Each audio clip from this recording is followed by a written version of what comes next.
Baik, sebelumnya selamat pagi. Perkenalkan nama saya Gerald Immanuel. Saya dari Teknik Industri Angkatan 2023 dengan NIM 0087. Nah, pada kesempatan kali ini saya akan menjelaskan hasil dari pengerjaan tugas untuk mata kuliah Sistem Rantai Pasok, di mana ada dua soal. Yang pertama itu kita ingin menentukan titik koordinat yang paling optimal untuk membuat atau mendirikan atau membuka suatu fasilitas. Kemudian untuk yang kedua itu eh, kita ingin mengetahui keputusan apakah kita akan membangun atau membuka pabrik di suatu daerah atau tidak gitu. Nah, yang pertama di sini kita sudah mendapatkan data yang awalnya untuk nilai XN, YN, DN, dan juga CN-nya. Nah, karena ini iterasi yang pertama, maka kita mengasumsikan bahwa nilai X dan Y-nya itu adalah nol. Jadi titik X, Y-nya itu sama dengan 0,0. Nah, yang pertama kali kita lakukan di sini adalah kita mencari nilai DN-nya dengan cara nilai X-nya dikurangi dengan nilai XN-nya, kemudian dikuadratkan ditambah dengan nilai Y-nya dikurangi dengan nilai YN-nya, kemudian dikuadratkan dan diakarkan. Maka didapat nih nilai 5 ini. Nah, nilai DN ini bisa kita drag saja ke bawah karena rumusnya sama. Kemudian kalau kita sudah mendapatkan nilai DN-nya, tadi kan XN, YN, dan DN, CN-nya ini sudah kita dapatkan dari data awal. Nah, selanjutnya itu kita bisa menghitung DN, CN, XN per DN, kemudian DN, CN, YN per DN, dan juga DN, CN per DN-nya. Nah, yang pertama kita menghitung DN, CN, XN per DN-nya itu dengan cara mengalihkan nilai DN-nya dikalikan dengan CN, kemudian dikalikan dengan XN-nya, kemudian dibagi dengan nilai DN-nya. Maka kita dapatkan 57 ini, kita bisa drag saja ke bawah karena sama. Kemudian untuk DN, CN, YN-nya juga sama, bedanya itu kita menggunakan nilai yang YN-nya untuk pengaliannya. Dan yang terakhir untuk nilai DN, CN per DN-nya itu artinya kita kalikan nilai DN dengan CN dan dibagi nilai DN-nya. Nah, setelah kita dapat nih, ini bisa kita drag ke bawah juga. Nah, selanjutnya itu kita menghitung totalnya. Jadi total dari penghitungan DN, CN, XN per DN, kemudian DN, CN, YN per DN, dan juga DN, CN per DN-nya. Nah, setelah kita dapatkan totalnya, ini totalnya itu akan digunakan untuk eh, menentukan titik X dan Y pada iterasi tersebut. Jadi, untuk nilai X-nya itu kita eh, bagi nilai total dari DN, CN, XN per DN ini kita bagi dengan faktor pembaginya itu nilai dari DN, CN dibagi DN. Nah, maka di sini itu 425,4 dibagi dengan 114,6. Nah, untuk yang Y juga sama, hanya saja kita menggunakan nilai dari DN, CN, YN per DN-nya. Jadi di sini 847,8 dibagi dengan 114,6. Nah, di sini itu kan untuk mengetahui titik yang paling optimal itu kita harus menghitung sampai didapatkan nilai X dan Y-nya, titik X, Y-nya itu sama untuk dua iterasi secara berturut-turut gitu. Nah, setelah itu, maka kita lanjutkan kepada iterasi berikutnya, di mana pada iterasi berikutnya itu kita menghitung yang sama. Jadi ini saya copy saja dari atas, hanya DN ini saya ganti. Jadi untuk DN itu kan perhitungannya mengacu pada nilai X dan Y yang ada pada iterasi sebelumnya. Jadi kalau tadi iterasi yang pertama ini itu kita menggunakan nilai X dan Y-nya itu yang kita asumsikan pada awal itu 0. Nah, selanjutnya untuk DN untuk iterasi yang kedua itu kita mengacu pada nilai X dan Y yang pertama.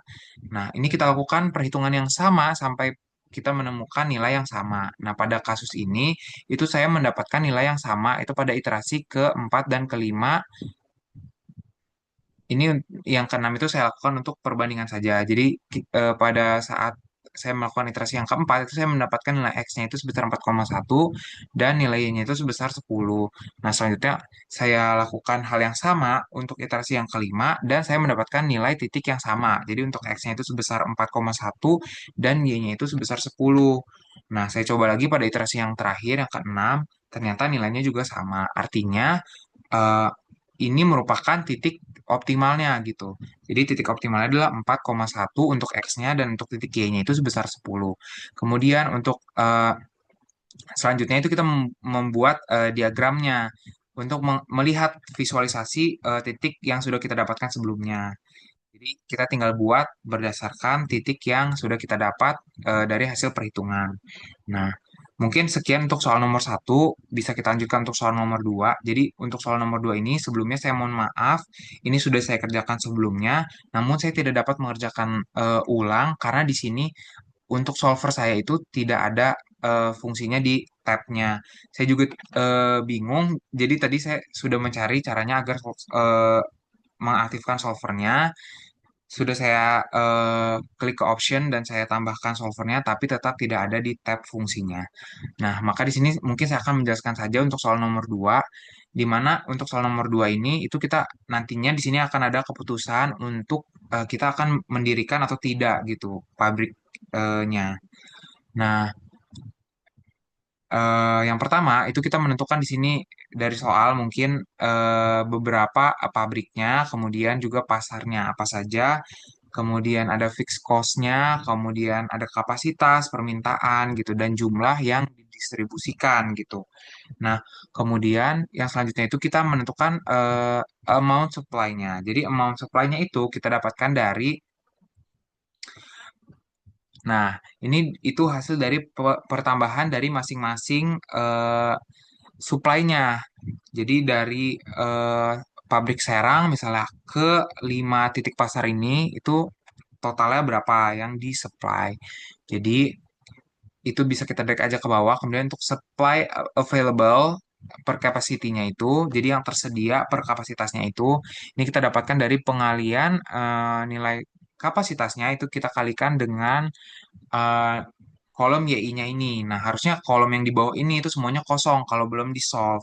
Karena saya sudah solve, jadi dan tidak bisa saya ulang karena solvernya tidak ada, jadi di sini udah terisi gitu. Nah, ini juga kalau sudah ketemu itu bisa kita klik ke bawah. Selanjutnya itu kita mengisi kolom baris amount supplied-nya ini, itu kita dapatkan dari jumlah tiap-tiap eh, pasar, jumlah total yang di supplied-nya itu berapa. Itu bisa kita drag juga nanti berapa untuk setiap pasarnya. Nah, kemudian selanjutnya untuk demand itu bisa langsung kita copy saja dari permintaan ini karena sama untuk demand-nya. Nah, setelah itu kita solve, menggunakan solver, kita menentukan batasannya dan lainnya, sehingga kita mendapatkan hasil di bawah ini. Nah, di mana untuk nilai di kolom YI ini itu pilihan itu kan binary, jadi eh, nilainya itu akan 0 ataupun 1.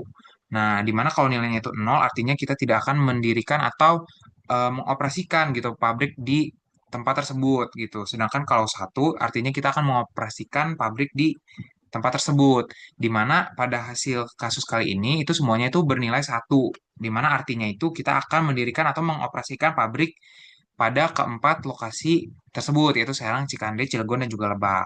Nah, di mana untuk Serang itu akan mensuplai ke pasar Ciracas dan juga Lopang, kemudian untuk Cikande itu ke pasar Lopang dan juga Pakupatan, kemudian untuk pabrik Cilegon itu ke pasar Pakupatan dan juga Cipocok, dan untuk pabrik Lebak itu akan mensuplai ke pasar Ciracas dan juga pasar Ciruas gitu.